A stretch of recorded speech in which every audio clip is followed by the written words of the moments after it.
everybody. Welcome back. So, that's a little premature. Yes, call in at 203-265-6310. Call in. Please don't say inappropriate stuff over the phones that I get in trouble or offend people. But call in at 203-265-6310. We got a full studio back. We got a one-night-only appearance of Will Krutsky working behind the cameras. We also got Alan Billings. But who cares about him? I'm kidding, Alan. You're here every week. Everybody knows you're here. You're here before I am and here after I am. We don't. We're going to get Olivia soon. Olivia will be here soon. What do you mean? I can't hear you. Hold on. Late. What? Hello, can you talk again?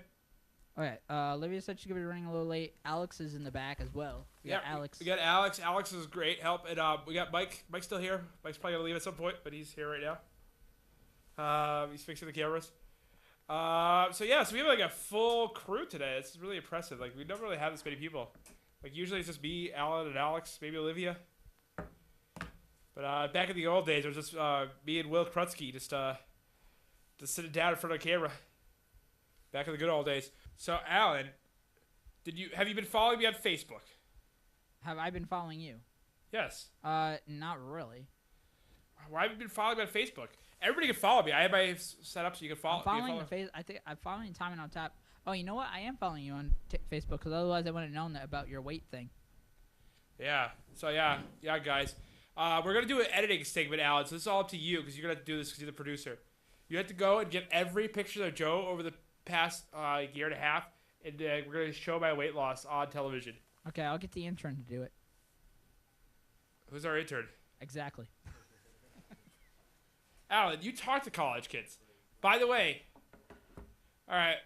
But by the way, Alan and I are now classmates. We gotta go. We gotta run to a break. But I gotta tell everybody, Alan and I are now classmates. At This is exciting me to no end. You were not excited. I'm like, Alan, we now officially go to the same school. Like, you could tell people, man, wow, wait, we got a green screen tarp. Yeah, we got a new green screen. Awesome. But you don't use a green screen, so I canceled you out. We're gonna use a green screen for one episode coming up. I'll talk to you after we get off here. Cool. But it's not for a while. So Alan and I are gonna both take calculus this summer at. We're not taking calculus. Well, I am, and you are. You are. I'm not. No, you're gonna do it. Come on, Alan. I can't. I don't have the prerequisites for it. What's the prerequisite for calc? For calculus? Yeah. I haven't even passed algebra. But really? Yeah, I haven't even passed the full algebra. Have you taken it out? I dropped out. Why'd you drop out of algebra? I don't like math. I don't like paying taxes, but I do it anyways. You kind of have to do sometimes, right? Oh, I love paying taxes. I feel like you get more back from your taxes than you've actually paid in. I don't feel like you're a big tax person. All right, Alan. So we got. So what's going on tonight? So Alan, tell the audience what we got in store for the Tyman on Tap. Coming up on Tyman on Tap, a new guest, and I will not reveal the name because I already have. But that's what's coming up on Tyman on Tap. All right, so we're gonna have this secretive, not so secretive new guest that Al doesn't want to tell everybody about after the break. So let's go to the break. Hey everybody, we're back. We have a guest, and at some point Alan will put up the title. Hopefully. Or maybe we'll go to a shot where we can see the guest. How about that? There you go. Much better. Yes. So welcome to my show. Thank you for having me. No problem. I think Olivia reached out to you, right? Yes, she did. That's cool. So let's tell the audience about yourself a little bit. Well, I'm Anna Petrova, and I'm 18 years old, and I'm an entertainer from Connecticut, and I do music, I act, I model, I do a lot of things. Is there anything you don't do? Like you seem like you're like those old actors that used to they call them triple threats. They could sing, dance, and act. I can not do a lot of things. Okay. Mainly spelling. Spelling? I'm kind of dyslexic, so I can't really spell. Me too. Exactly. Yeah, that's funny. It's a curse. Yeah. I managed to get through grad school without being able to spell, so I did something right. So what you're an entertainer, but what do you focus mostly on? Are you mainly a musician? You mainly a model? What do you do typically? Well, I usually cut my time evenly between acting and music. Yeah. my heart is with my music, but I also love to act, and it's a family business. My dad is an actor and musician, so I kind of keep up the legacy. And because I'm 6'1", I also model. Yes. So I like to split my time between all that stuff. That's cool. So your father's an actor. So Yes. So have you always been around acting like since you were a child and growing up? Well, when I was born, he was older and he retired from acting, Okay. but he would always play guitar around the house. Okay. That's where I started to get into music. All right. So what are your like musical influences other than like your father? Like Oh, a lot. I listen to everything from really old school jazz like Bessie Smith Yeah. and Miles Davis to I love TLC and Janet TLC. Jackson and Britney Spears, Yeah. and I love rock music and rap music. So I depends on what I'm trying to accomplish with the song yes. or performance. That's where I usually grab from different people I listen to. Okay. So you mentioned some jazz band and some like R&B stuff. So in terms of guitar, those are really guitar-y type of music. So do you take a lot of those influences when you play guitar? Like have more of more of a jazz feel to your songs, or are they still like more like rock or folk or pop? Well, I don't play guitar. Oh, did I say guitar? I meant singing. Sorry, I apologize. I mean singing. I apologize. That's all right. Sorry, I meant singing. I was talking about guitar earlier. I apologize. But so yeah, you have a lot of different influences. So do you take all those different influences and then like jazz and R&B and more popular stuff, and do you just kind of blend them all together, or do you like have a specific genre you like to do? Well, I do usually stuff on the urban pop side. Yeah. But I like to take influences and put them into my music and kind of make something that's unique. I like to put dubstep and orchestral music together. I like to maybe do some hip hop beats with maybe a little bit of scatting. Yeah. Just something that's new, something that's fresh. And I always try to think of what's something that's not been done before that would work well, but is unexpected. Okay, that's interesting. So orchestral dubstep. I just have a question. Like, what does that sound like? Cause orchestral's like this big complex thing, and like dubstep, like you feel like your head's about to explode when you listen to it. Sometimes, like it's a very different type of music. You would think so, but it's actually very similar. Yeah. Dubstep is very complex when you're trying to create it. Yeah. What I do is more glitch hop, which Okay. I don't say because it's kind of a term nobody heard before. Yeah. But you have to have a lot of different notes to create a dubstep or a glitch hop song, Yeah. just as much as you need a lot of notes for orchestral music. So what you do is you substitute a few instruments and make them electrical, like you would do for dubstep, but you keep certain instruments like maybe a violin or a trumpet or just different instruments that you would use in an orchestra, and it substitutes quite nicely. And you'll be able to hear in a minute my song, and you'll be able to hear the difference in the sound, but it still works very well. So how do you compose your songs? What do you do? Do you actually play the instruments, or do you use some computer software, or like? Well, I usually use a computer software. The songs that I brought with me are not produced by me. They're produced by a very good friend of mine, Lloyd. I just wanted to give a shout out. Okay. And they're usually done through piano. Okay. I usually play it on the piano, and I put into the system. And I usually try it out before, and I switch the instruments on it. I have the electrical piano, and I put it into the system, and it kind of creates the music along. That's cool. So what type of software do you use? I usually use Fruity Loops, Okay. which is usually the one I use the most. It's used by a lot of people, like Skrillex and a lot of professionals. So it's very cheap, but it's very good. That's cool. So how did you figure out like that you're like, man, would you call it glitch hop? Yes. How did you figure that that's what the music you want to make? Like I know dubstep's fairly popular and everybody's heard orchestral music, but how did you figure out that this particular subgenre is what I want to focus on to make music in? Well, it was an involvement, really. I started getting really interested in jazz about a year ago. Okay. And I started to create my own music because I really wanted to make something that's different. And it was in my mind for a long time that I wanted to do something with jazz. And I heard a jazz hip-hop song once. Okay. And from there I started putting in different music, like something that's native to my people, which I'm Eastern European. Yeah. So a lot of accordion and then it evolved to violins and orchestral music and so on. That's cool. So just basically a gradual evolution of what you're trying to do. Yes. So let's talk about the acting a little bit. So what have you done so far for acting? Like, have you been in any films that people have heard of? Or? Maybe I've been in a movie that was produced and filmed in Hartford. It's called Diamond Rough.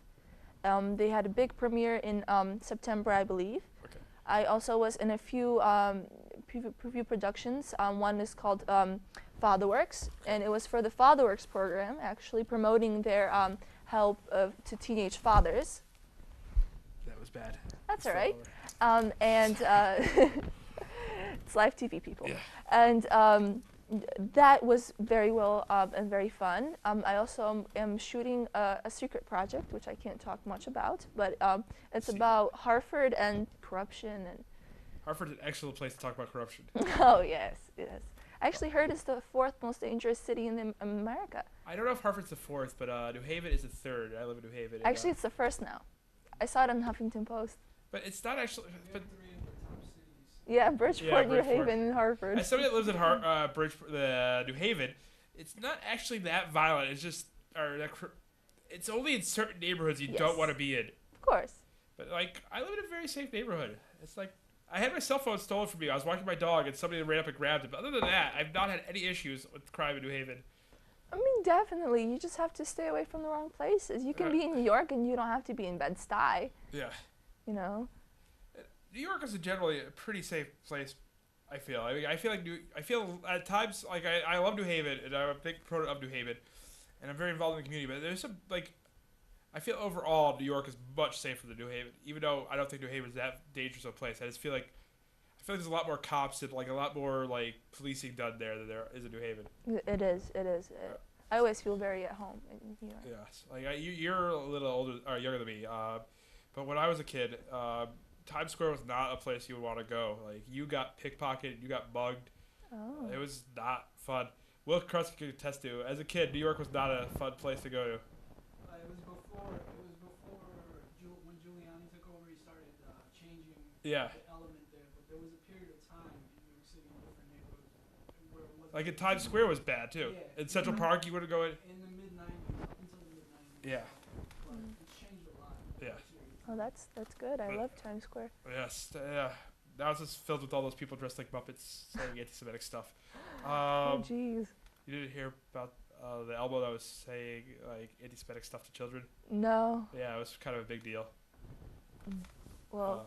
Yeah, he got arrested, so I don't know what ever happened with that. But true story. But yeah, so the corruption in Hartford. So is it like based on Mayor Eddie Perez by any chance? No. It's not that. It's basically taking stories that you hear in the news about private prisons and people trying to just make money off of people who are down in the dumps and trying to create a life for themselves. And just the story where it leads you, there's a few good people and there's a lot of bad people. So how factual is this based on Hartford? Is this based off any real stuff?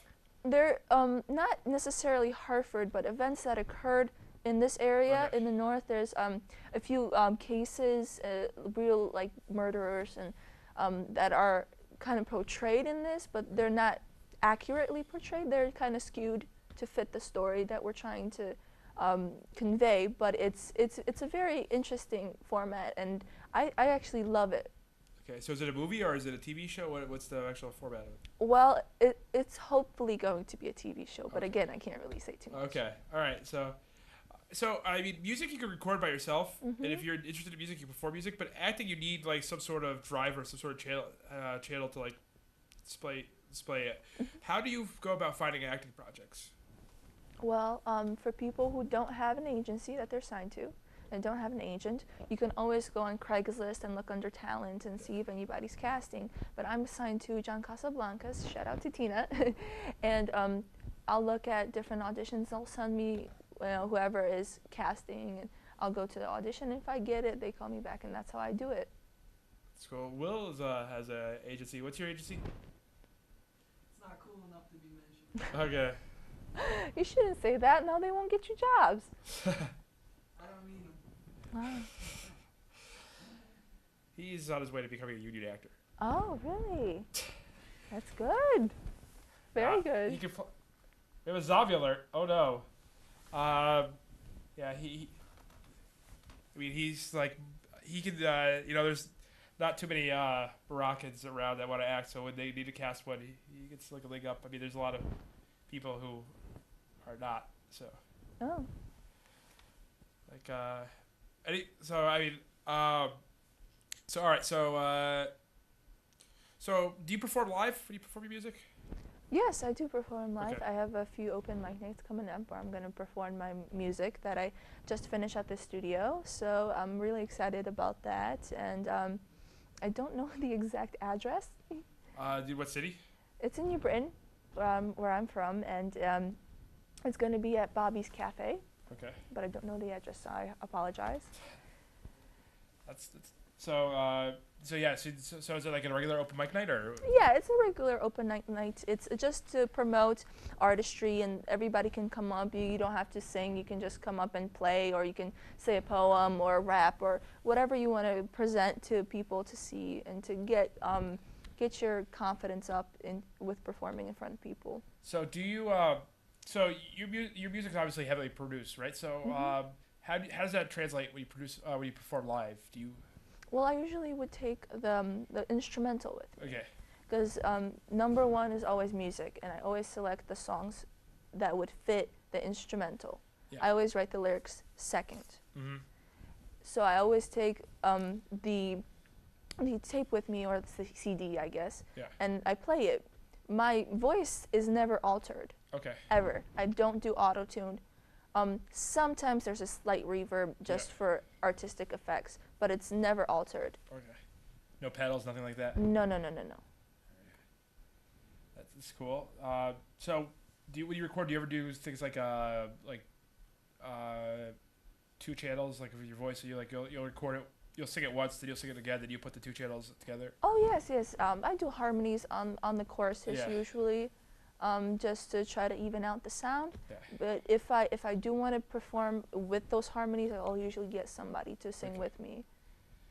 This is kind of a lesser known fact. A lot of the Beatles songs where it sounds like harmony or multiple people singing, it's just the singer of which I remember the band was singing, and he would record the track twice and then just put it over each other. Yeah, my engineer is a big Beatles fan. Yeah. So he encouraged me, because at first I didn't want to, because the music has so much going on already. I felt it would just be noise. Yeah. But he told me, just try it, and I really loved it. So I did just chest voice, and then I did some falsetto and fry, and it came out really nice. That's good. So do you use falsetto a lot, or do you? I don't like falsetto too much, because I think people rely on it too much. Yeah. But if I need to put it in, I'll put it in. I feel like it's bigger for like male singers. Like they like really, especially like big, well-produced bands, like they have a lot of falsettos in their songs. Yeah, I also come from a choir background. Okay. And a lot of the people, when they would get kind of like lazy, instead of singing in chest voice, the high notes, they would go into falsetto, and it really annoyed me, because especially the altos. Yeah. Because I'm a contralto myself, which is the lowest a female can be. Yes.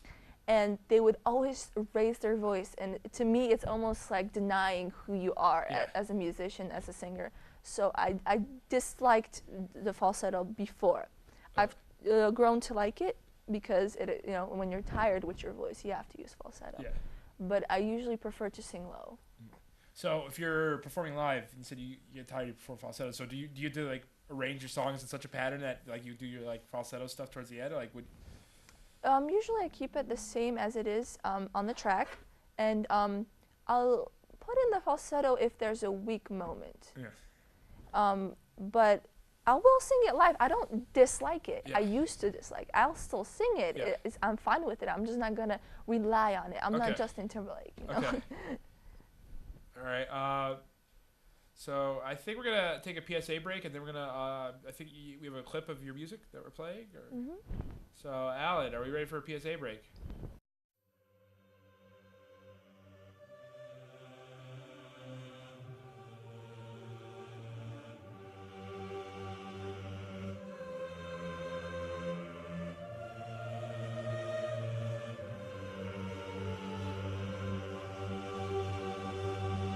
take a bath at the beach, or to get me clean. Oh, the dirt stick with me. I've been so dirty, you see, so sickeningly, so happily melancholy.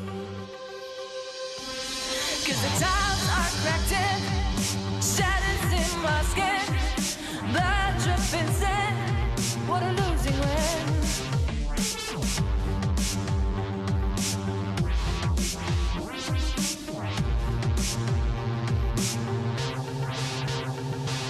She's not gonna take it back, she's not gonna take it back, she's not gonna take it back. I'm not gonna take it back, I'm not gonna take it back, I'm not gonna take it back.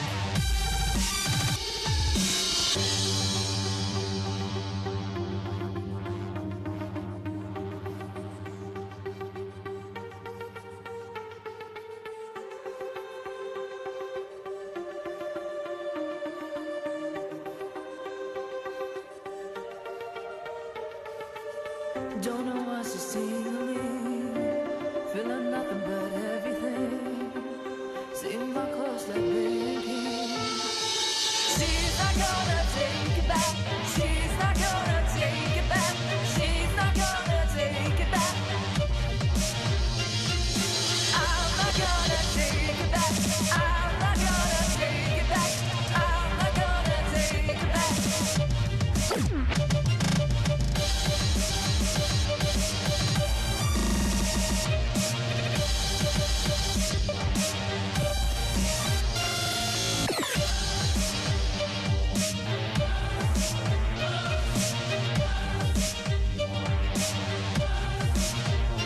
Are those tiles finally fixed? Are those tiles finally fixed? Are those tiles finally fixed?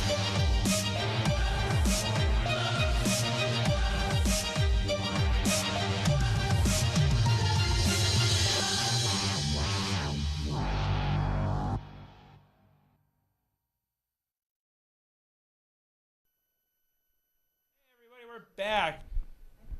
We're in a very interesting shot. Yes, it's a little sideways. There you go. See, I like this shot because you're taller than me, but I actually look taller than you right now. It's impressive. It's alright. Yeah. We can pretend. I can pretend. Like the Sicilians aren't blessed with great height, so that's what I had to live with every day. You don't look Sicilian. Well, I'm half Sicilian, but yeah. Oh, see, I'm Polish Russian. Okay. Yeah. So I mean, it's, I guess, like, my father's family's from Ireland, and my mom's family is from Italy. Yeah. Everybody's Irish Italian. I swear, everybody I've met the past week is Irish Italian. Well, they were big immigrants to this country at the relatively same point in time. I know, but it's just strange. Like in one span of 1 week, I've met so many people. Do you know the largest ethnic group in New England is the French Canadian? Yeah. Well. Yeah. It is not because well, it is now, but it is because they were forced out by the British of Acadia, which is like where Newfoundland is now. Mm-hmm. Used to be a French colony, and then the British came and they forced them out. They either went to Louisiana or they went to Maine, and that's where the genesis of the French Canadians are. Oh, it's a nice history lesson. Oh yeah, I have a history degree, so I kind of go off at times about it. Oh well, good. Yeah, specifically American history, but so enough talking about history. I can sit here all day. I'm trying to do a history podcast at one point. But it's a lot of work because you have to talk by yourself for an hour about history. All right, so I got a question from Will Krutsky about Justin Bieber's falsetto. If you have an opinion about that. It's a little high and it's a little light, but I like it. I mean, I like his voice. People say he can't sing, but I think he can sing. I think he's very talented. I actually prefer his falsetto to Robin Thicke's. I think Robin Thicke goes way overboard. He kind of goes up here. I feel like Robin Thicke's more talented than Justin Bieber, though. No, I don't think so. He was a serious music producer before he was before you had that song. He produced like every R&B album for a while. I understand, but when we're talking about a whole package, Justin can dance. He plays 4 instruments. He can sing. He writes his own music. I mean, but he's also more Canadian than Justin Bieber. They're both Canadian, and I think Robin Thicke might be, or Alan Thicke. Alan Thicke's the father. Yes. But Robin Thicke, I think, might have been born in America, but his father's Canadian. And Robin Thicke's babysitter when he was a kid, Wayne Gretzky. What's more Canadian than that? That's pretty Canadian. Yes, but I don't know. I'm more pro Robin Thicke. I'm just talking about falsetto. So. I don't know. But, with the hockey game, the U.S. versus Canada, the Olympics, was the loser keeps Bieber. I think the whole issue with Bieber lately, especially the petition drove me crazy because What was the petition? To kick him out of the country, because we have horrible issues going on within our system, and we're caring about this 19-year-old Canadian guy who smoked some weed. Really? That's our biggest issue? Really? It was quite annoying. But he did egg his neighbor's house, and he couldn't get deported for that. Ozzy Osbourne did way worse things. He sniffed like fire ants. He used to like rob people for coke money. I mean, he peed on the Alamo. Exactly. In a woman's dress. Exactly. And nobody said anything because he was a rock star. But this, pop star does something. Ozzy Osbourne was the lead singer of one of the greatest and most influential bands in the history of rock and roll. Yes. And Justin Bieber's Justin Bieber. I mean, there's a big difference. Justin Bieber is famous because of YouTube. I understand that, but there shouldn't be a double standard toward people just because they do different types of music. I think there's more than just the music. I also think that people just dislike Justin Bieber because he's hard to like. I mean, they dislike Justin Bieber because first, in the early days, I think because of his success back when he was a young kid. Yeah. And then he let it get to him. Yeah. And that's when he started to, act. Yeah. But frankly, I don't think there's anything insane or crazy about the way I think he's a kid that never knew that he was going to be famous and cannot handle being famous. I think it's too much for him. I think it's the scale of his fame that's the issue. It's not a lot of people know they're going to be famous, but it's just the massive scale. I mean, 50 million Twitter followers. Yeah. That's a country. It is a country. That's more than Guatemala. It's like 10 times more than Guatemala. Exactly. So I think it's the scale that freaks a lot of people out. Like, Flappy Birds, right? The game. He had to quit because he pulled the game off of the App Store, which was kind of BS because he was still getting advertised money from the games that were already out on people's phones. But because everybody was writing to him and like the press would show up at his parents' home, and he was like a kid from a small village in Vietnam, or maybe Thailand, one of those two countries. I feel bad because I'm not being insensitive, Eastern Asia. I'm just kind of confused right now. We're just American. We don't know about geography. I have a friend that lives in China who goes to Thailand when his visa's up that goes back to China. Oh, really? Yes. He just went out there. He worked for NBC Universal during the Beijing Olympics. Mm-hmm. He just fell in love with Asia, and he just hasn't been back since. Like he's back for maybe 2 months, 3 months. 2 months. He's back for 6 weeks each year in the summer, and then he's in Asia the rest of the time. That's interesting. He travels based on his visa. So if his visa, he's no longer. So he has to leave China every so often, and he'll go to Japan, or he spends a lot of time in Thailand. He's been to Vietnam, Cambodia. He was an illegal immigrant in Cambodia for 5 minutes because he overstayed his visa. Oh, jeez, that's a story right there. He was leaving, and they detained him, and he had to pay a $50 fine. I'd be so terrified. Well, okay, so this is even more frightening story. So I have a former coworker that was from South Korea, but in college he immigrated to America. And he's since become an American citizen, and he has American kids. And so he went back to visit family in Korea, and he traveled to the north one day to see some of his family that lives on the other side of the border. And they give him your papers, because he's an American citizen, not a Korean citizen. So they give him his papers. They tell him, don't lose this, don't damage this. He drops it in his soup and ruins it. And okay, we're good. So he drops it in his soup. And he comes back to the border, and they're like, "What?" And they detain him, and his wife and kids are afraid that they're never gonna see their husband again, their husband or father again. And 20 minutes later, he goes back. But that's a heart attack waiting to happen. Yeah. Especially with all the stories coming out of North Korea now about the camps and all the crazy stuff, I'd be terrified. It was in the DMZ, so I don't think that I think that if somebody went missing at the DMZ, it would be kind of a big deal. But who knows? So you said that you're from Eastern Europe. Like, well, you're born in New Britain, correct? Or? Yes. So you went back to Eastern Europe at a young age, or? Yes. I went back when I was a year and a half, and I Okay. came back when I was about 8.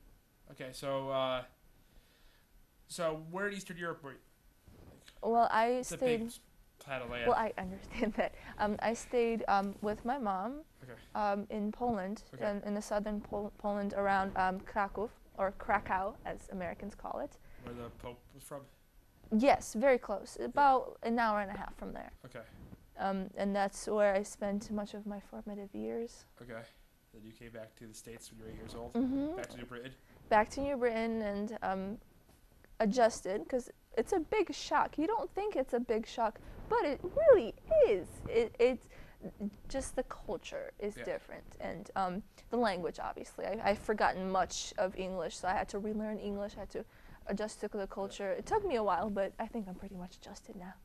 Yeah, and that was even after, like, well after the fall of the Soviet Union too. So, like, I can still imagine what it was like when, like, your parents were living there, or your mother was living there in her youth. Like, what Poland was like compared to America.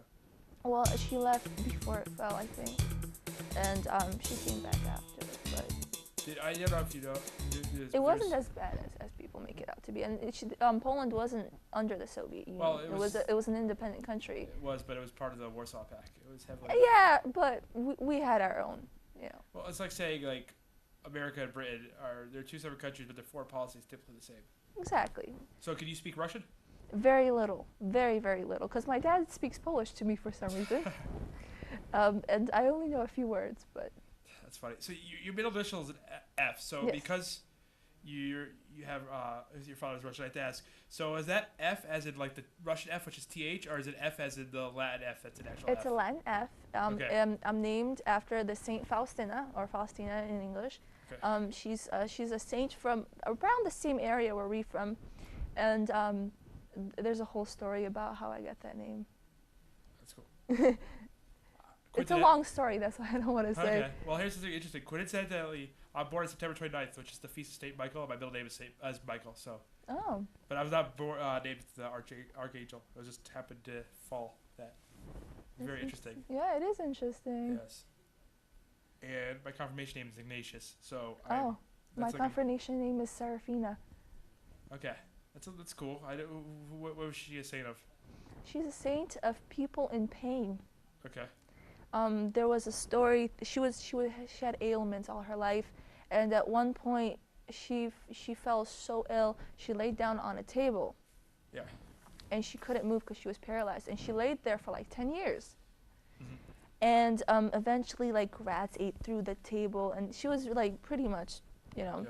Yeah. But she kept, before she got sick, she kept helping out children who were sick, and she always wanted to do something better for everybody, because she knew eventually she was going to die. And at age 16, she died.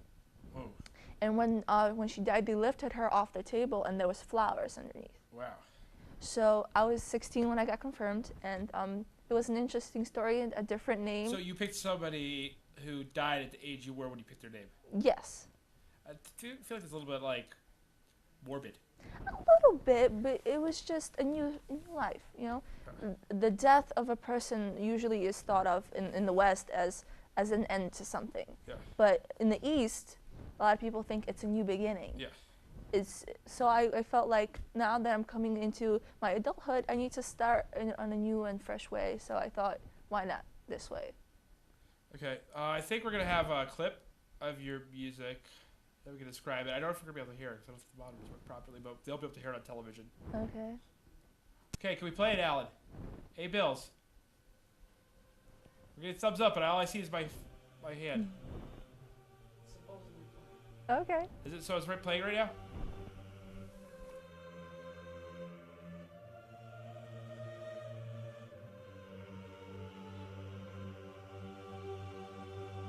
I took a bath at the beach, where it get me clean. Oh, with a dirt stick with me. I've been so dirty, you see, so sickeningly clean, so happily melancholy. 'Cause the tiles are cracked and shatters in my skin. The dripping sand would lose it well.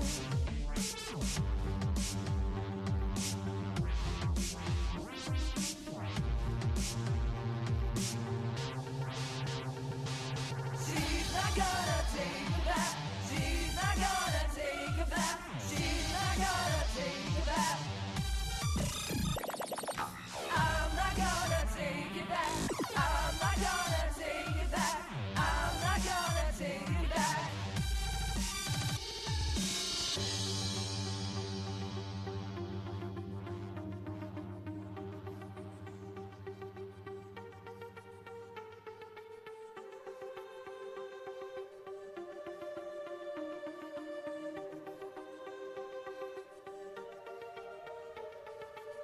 Don't know what to sing, feeling nothing but everything. Seen my clothes that blinking. She's not gonna take it back. She's not gonna take it back. She's not gonna take it back. All right, we're back on. So can you just tell us what we just heard? The Satire, that's the song you wrote? Yes, I wrote this song. I actually wrote it the day before my 18th birthday. It's kind of like a death to childhood. Okay. So that's why the lyrics are so weird. And it's a story about a person, not me, just to want to make that clear. It's about a story about a person in a mental health asylum trying to figure out if she's good or not. Okay. And it's a back and forth between, well, you know, I tried to take a bath filled with bleach, which is like, I tried to be good. Yeah. Didn't really work for me. I realized I'm bad, so I'm going to embrace it. Sounds painful.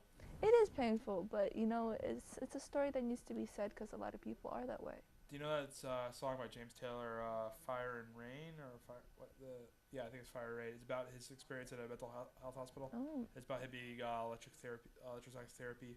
Well, I I have think it's to about look it up. somebody that killed himself while they were there. It's a pretty intense song. Oh, jeez, it's like Johnny Cash's Falls in Prison stuff. Yeah. Well, I have to listen to it then. But it's like all real first-hand experiences that he wrote in a song. That's scary. It's interesting. All right, so you're not wearing makeup. So there's a point to you not wearing makeup, correct? Yes. I started something that's called the Bareface Movement, and you can check it out on Facebook at facebook.com/thebarefacemovement, and at Twitter at barefaceMove. And it's basically just a way to get teenage girls, especially, but everybody, to lay off the makeup, because a lot of people now won't even show their face to their husbands or boyfriends, and they'll wake up before they do and go to sleep after, so they always have makeup on, and it's really ridiculous. Makeup is just supposed to accentuate what you already have and not, you know, be the full accessory. So that's what I wanted to. So are you anti-makeup then? Do you get upset No. when people That's what I want to say. It's an accentuator. It's an accessory, not the full outfit. You know, you should be able to go and be barefaced from time to time and not worry about it. Well, Krutsky is always barefaced. Perfect. I used to be an emo kid. We used to like to put eyeliner on. Do you? I like eyeliner. It's fun. Awkward. That's a lie, but I did. Yeah, but knew plenty of people that, like when I was young, that liked the eyeliner. It was kind of a big deal. It still is. That's odd. Well, it depends on the way you look at it. Just saying. I mean, I don't like people can do whatever they want, but it's Do you mean it's odd for a guy? Yes. It's a very interesting, like, for a guy that have blemish, they can put on like some sort of concealer, and like, it doesn't actually look like you're wearing makeup because you're concealing something is wrong with your face. But when you put eyeliner on, it's clear that you're wearing eyeliner. Yes. So it's just like very interesting. It's like, I don't know. I just think it's interesting. I'm not a big. You think it's feminine? It's not as feminine. I'm very comfortable with using women's like grooming products. It's fine. It's just a very interesting look for like, because eyeliner, like, it's the Egyptian, like, it traces all the way back to the Egyptians. It was a very masculine thing. So, like, I had no problem with, like, it's not that it's feminine. It's just that it's just odd because people don't do it, and then you're doing it. So you're doing it to potentially stand out, which is interesting. But you're not standing out that much. You're only standing out just a little bit. So if people who don't look at you directly, they don't realize you're not wearing eyeliner. So it's not like you're wearing a mohawk or something like that. It's something very subtle, but still very different. Yeah, but I mean, I think it takes a certain guy to rock an eyeliner. I think Kurt Cobain was awesome, Yeah. and when he wore an eyeliner, he looked amazing. I think Ozzy's awesome, and when he wears an eyeliner, he looks amazing. It's just we've been kind of molded by society to think it's strange to wear something like that. You know? I don't even like wearing Halloween makeup. I just don't like things on my face. It makes me feel weird. Yeah, I get that, but I don't think we should be ashamed to. I was in a play, The Hobbit. I was lucky because I got to wear a mask, like, because I was the Goblin King, so I had this weird thing on my face, and I did actually wear makeup because you couldn't see my face underneath it. Oh, see, there you go. Yeah, but it was very hot and very, like, I don't know if you ever wore, like, replica medieval armor. It's very heavy and very hot. Oh yeah, every day. I'm a bit of a nerd, so you'd be surprised about how often when I ask people that question, they say yes. So, I'm a bit of a nerd too, but I don't dress up usually. Maybe for like ConnectiCon. Oh, you go to ConnectiCon? Yeah, I've been there. Okay. What have you dressed up as? I was the Black Widow. That's cool. Yes. She's actually Russian, so. She is Russian. So I chose to go as her. But I wanted to go as Daenerys Targaryen the other year, but I unfortunately couldn't make it. Are you going this year? You know what? I haven't see if my schedule fits it. Okay. But if I am free, I would love to go. I've been there every year since it's been at the University of Harvard. I've not missed ConnectiCon yet. Oh wow. That's been like a while. It's been over 10. This will be the 11th year. You're dating yourself. Be careful. I'm 28 years old. I don't. I was born in 1985. I don't care about how old I am. People knowing how old I am. I don't mind dating myself. But I made a couple references to being in high school today, so I've dated myself already. But yeah, I've been every year. It was in the summer of my between junior and senior year I went. Then every year since then I've gone.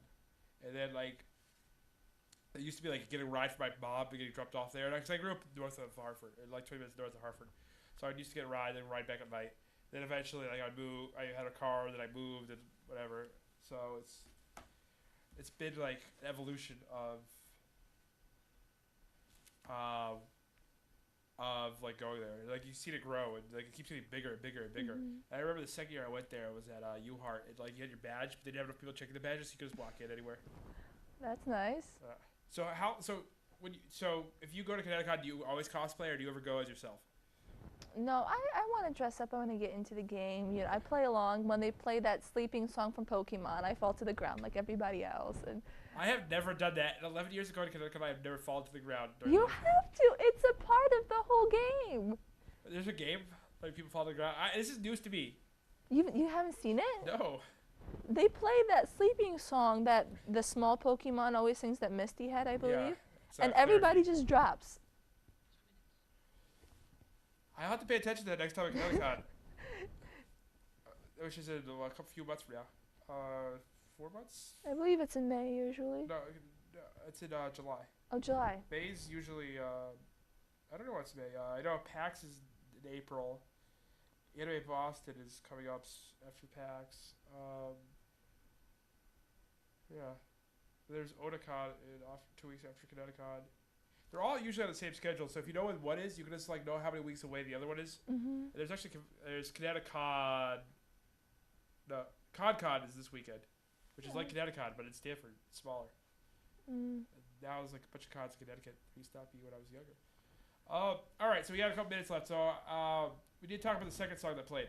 There was 2 songs that played, the satire, and what was the other one? The Grip. The Grip. So is that as interesting as the other one? Like, what's the story behind that? I call it kind of my mean song. Okay. Because. Are you angry? No. I'm being mean to other people.